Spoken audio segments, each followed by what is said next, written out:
Hello everyone, welcome to the class. In this session, in this video, we are going to discuss the applications of intrusion detection and prevention, or how do we implement an IPS and how do we configure an IPS in our network security implementation. As you know that IPS or the usage of IPS is becoming more and more important because the types and number of attacks are increasing day by day, and number of types of different devices, and the usage of those devices is also changing, and the user behavior is changing. Therefore, we need comprehensive defense and security in our networks, and for that an IPS is a very important device, or the importance of IPS, intrusion prevention system, has increased manyfold. Huawei's IPS device called NIP 6000, Network Intrusion Prevention Device 6000.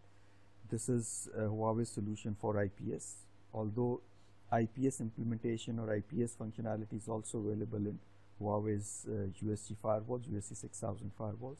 In this module, in this video, we are going to look at, in this and the next few videos, we are going to look at mainly on IPS implementation in NIP 6000, but we'll also take a brief look at the IPS implementation in the USG firewall. The objective is to understand the principles and configurations of intrusion prevention devices, that is NIP 6000, and also to look at the feature of firewall intrusion prevention in USG 6000. First, we are going to take a brief look at the different application scenarios of intrusion prevention devices. Then we will look at the principles and configurations of IPS in detail, and finally we'll take a brief look at the features of firewall intrusion prevention.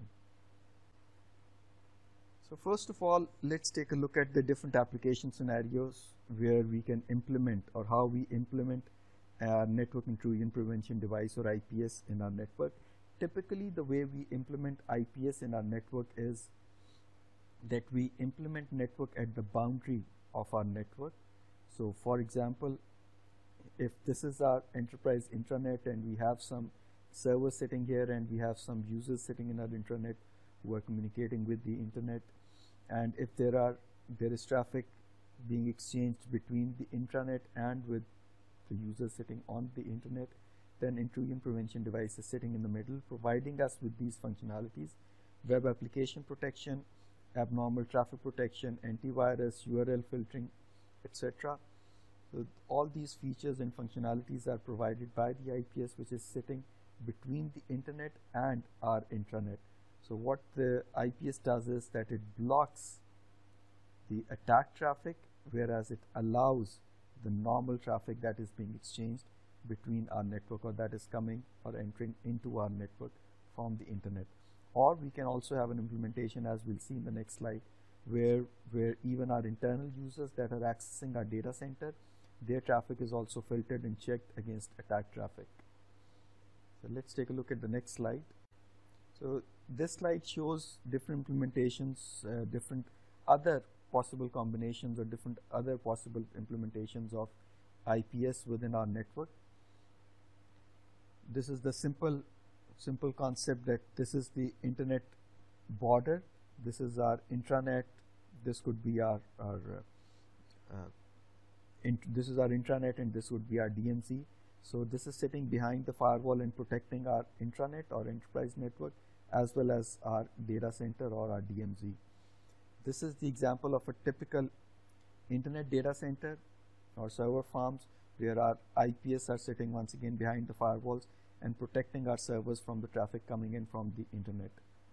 We could also have an IPS deployed within an intranet at the WAN boundary, once again behind the firewall, in line behind the firewall, where our branch offices or our headquarters is being protected from the traffic coming in either from the intranet or from other branch offices. And this one is another implementation which is slightly different from all the others. In all the other implementations, we are seeing that the IPS is placed right behind the firewall, and it is in line with the normal flow of traffic within our network. However, in this case, in the offline mode, our IPS is not in line, but it is connected to the switch here.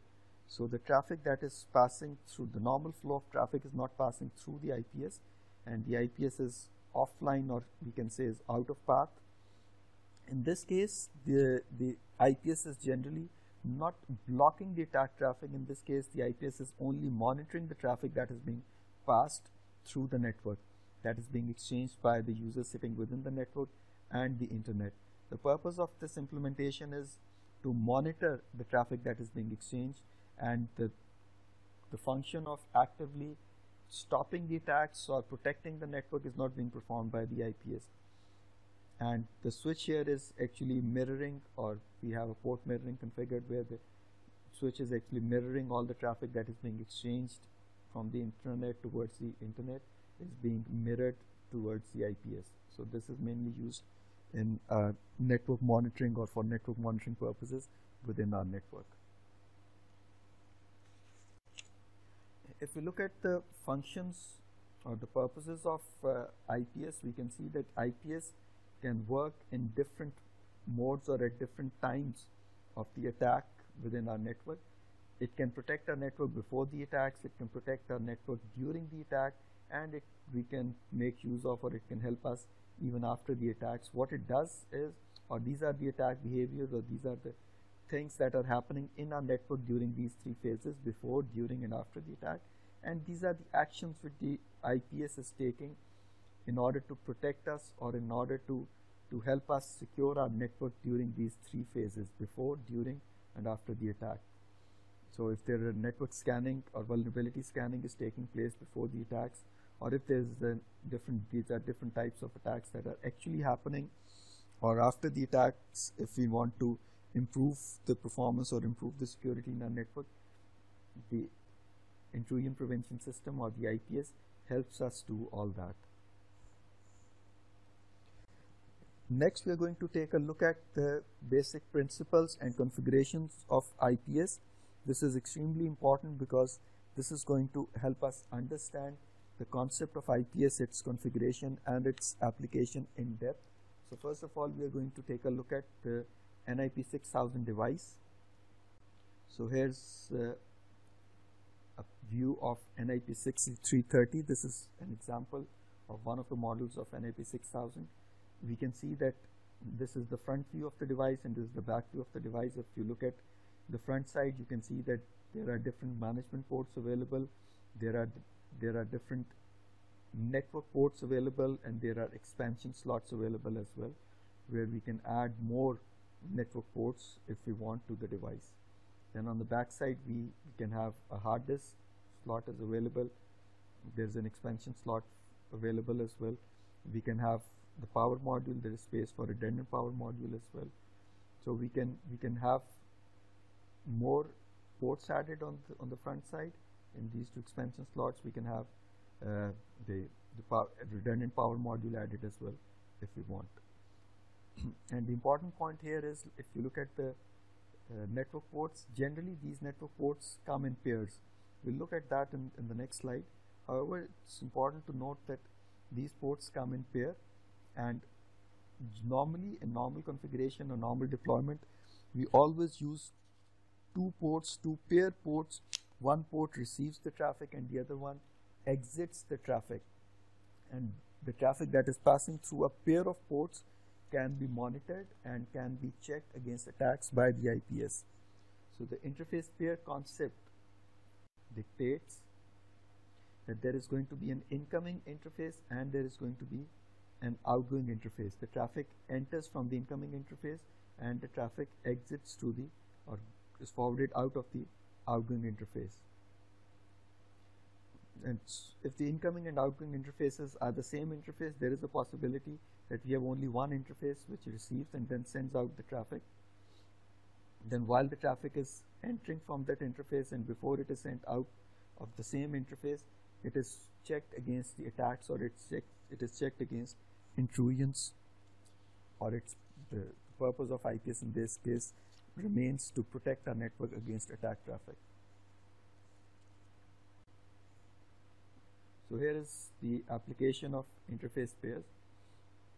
Because our IPS is generally embedded directly into the network, or it is acting inline, the traffic that is, for example, coming from the internet, it enters the incoming interface and it exits the outgoing interface. The attack traffic, which is shown here in red, is blocked, and only the normal traffic, data traffic, is allowed to pass through.